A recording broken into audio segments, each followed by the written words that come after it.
ರಾಜ್ಯದಲ್ಲಿ ತೀವ್ರಗೊಂಡಿರುವಂತದ್ದು auto LPG ಸಮಸ್ಯೆ. ಕೇಂದ್ರ ಸರ್ಕಾರವನ್ನ ದೂರಿದ್ದಾರೆ ಈಗ ಸಿಎಂ ಸಿದ್ದರಾಮಯ್ಯ. ಗ್ಯಾಸ್ ದರ ಏರಿಕೆ ಮಾಡಿದ್ದು ಕೂಡ ಕೇಂದ್ರ ಸರ್ಕಾರವೇ, ಅದರ ಹೊರತಾಗಿ ನಾವಲ್ಲ ಅಂತ ಹೇಳಿ ಸಿಎಂ ಸಿದ್ದರಾಮಯ್ಯ ಈಗ ಹೇಳ್ತಿದ್ದಾರೆ. ಗ್ಯಾಸ್ ಸರಬರಾಜು ಮಾಡೋದು ಕೂಡ ಕೇಂದ್ರದ ಜವಾಬ್ದಾರಿ, ನಮ್ಮದಲ್ಲ. ಬಾಗಲಕೋಟೆಯಲ್ಲಿ ಸಿಎಂ ಸಿದ್ದರಾಮಯ್ಯ ಅವರು ಕೊಟ್ಟಿರುವಂತಹ ಹೇಳಿಕೆ ಇದು. ರಾಜ್ಯದಲ್ಲಿ ಎಲ್ಪಿಜಿ ಗ್ಯಾಸ್ ಸಮಸ್ಯೆ ಆಗ್ತಿಯಲ್ಲ, ಅದು ಕೇಂದ್ರ ಸರ್ಕಾರದ ಕೆಲಸ, ನಮ್ಮದಲ್ಲ. ಕೇಂದ್ರ ಸರ್ಕಾರವನ್ನ ಈಗ ದೂರಿದ್ದಾರೆ ಸಿಎಂ ಸಿದ್ದರಾಮಯ್ಯ ಅವರು. ಗ್ಯಾಸ್ ದರ ಏರಿಕೆ ಮಾಡಿದ್ದು ಕೇಂದ್ರ ಸರ್ಕಾರ, ನಾವಲ್ಲ ಅಂತ ಹೇಳಿ ಸಿಎಂ ಈಗ ಕೇಂದ್ರ ಸರ್ಕಾರವನ್ನ ಬಟ್ಟು ಮಾಡಿ ತೋರಿಸ್ತಿದ್ದಾರೆ. ಗ್ಯಾಸ್ ಸಪ್ಲೈ ಮಾಡೋದು ಕೂಡ ಕೇಂದ್ರದ ಜವಾಬ್ದಾರಿ ಅಂತ ಹೇಳಿ ಸಿಎಂ ಹೇಳಿಕೆ ಕೊಟ್ಟಿದ್ದಾರೆ.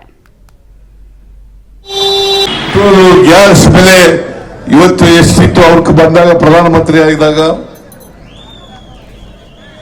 2014ರಲ್ಲಿ 53 ರೂಪಾಯಿ ಡೀಸೆಲ್ 1 ಲೀಟರ್ಗೆ,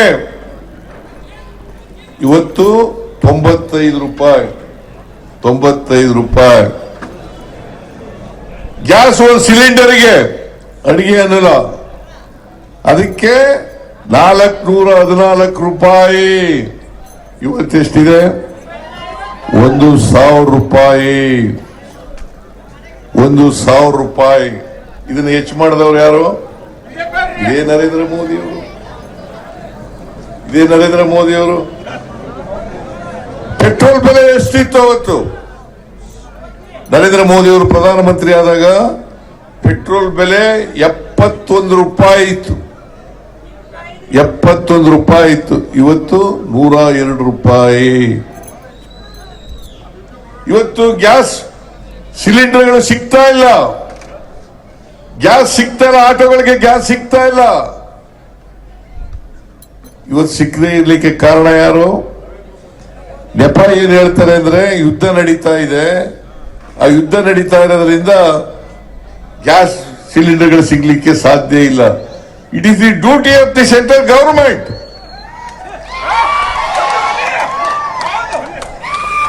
ಸೆಂಟ್ರಲ್ ಗವರ್ಮೆಂಟ್ ಎಲ್ಲಿಂದ ಅವರು ತಗೊಬರ್ಬೇಕಾಗಿತ್ತು. ಯುದ್ಧ ನಡೆದ್ರೆ ಯುದ್ಧ ನಡೀತದೆ. ಅಮೆರಿಕ, ಇಸ್ರೇಲ್, ಇರಾನ್ ಯುದ್ಧ ನಡೀತದೆ. ಆ ಯುದ್ಧ ನಡೆದ್ರೆ ಭಾರತ ದೇಶದ ಜನರು ಕಷ್ಟ ಅನುಭವಿಸ್ಬೇಕಾ? ಇದನ್ನ ತಂದು ಕೊಡ್ಬೇಕಾಗಿರೋರು ಭಾರತ ದೇಶದವರಲ್ಲ, ನರೇಂದ್ರ ಮೋದಿ ಅವರಲ್ವಾ? ಈ ಜವಾಬ್ದಾರಿ ನರೇಂದ್ರ ಮೋದಿ ಅವರದಲ್ಲ. ಇವತ್ತು ಬೆಲೆ ಏರಿಕೆ ಗಗನ ಮುಟ್ಟಿದೆ. ಈ ಬೆಲೆ ಏರಿಕೆಗೆ ಕಾರಣ ನರೇಂದ್ರ ಮೋದಿ ಅವರು ಅಂತಕ್ಕಂಥ ಮಾತುಗಳನ್ನ ಈ ಸಂದರ್ಭದಲ್ಲಿ ಹೇಳಲಿಕ್ಕೆ ಬಯಸ್ತಾ ಇದ್ದಾರೆ. ಡೀಸೆಲ್, ಪೆಟ್ರೋಲು, ಗ್ಯಾಸ್ ಬೆಲೆ ಇವತ್ತು ಎಷ್ಟಿತ್ತು ಅವ್ರಿಗೆ ಬಂದಾಗ ಹೀಗೆ ಸಿಎಂ ಸಿದ್ದರಾಮಯ್ಯ ಇದೀಗ ಕೇಂದ್ರ ಸರ್ಕಾರದ ಮೇಲೆ ದೂರಿದ್ದಾರೆ.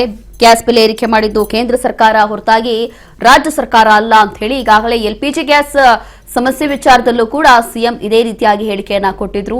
ಅದರಲ್ಲೂ ಕೂಡ ಕೆಎಚ್ ಮುನಿಯಪ್ಪ ಅವರು ಕೂಡ ಅದನ್ನೇ ಹೇಳಿದ್ರು. ಸಿಎಂ ಸಿದ್ದರಾಮಯ್ಯ ಅವರು ಕೂಡ ಇದೇ ಹೇಳಿಕೆಯನ್ನ ಕೊಟ್ಟಿದ್ರು. ಅದರಲ್ಲೂ ಕೂಡ ಗ್ಯಾಸ್ ಸಮಸ್ಯೆ ವಿಚಾರದಲ್ಲಿ ಇಲ್ಲಿ ಗ್ಯಾಸ್ ಕೊರತೆ ಆಗ್ತಾ ಇರುವಂತದ್ದು ಅಥವಾ ಗ್ಯಾಸ್ ಬೆಲೆ ಏರಿಕೆ ಆಗ್ತಾ ಇರುವಂತದ್ದು ನಾವೆಲ್ಲ ಮಾಡ್ತಾ ಇರೋದು.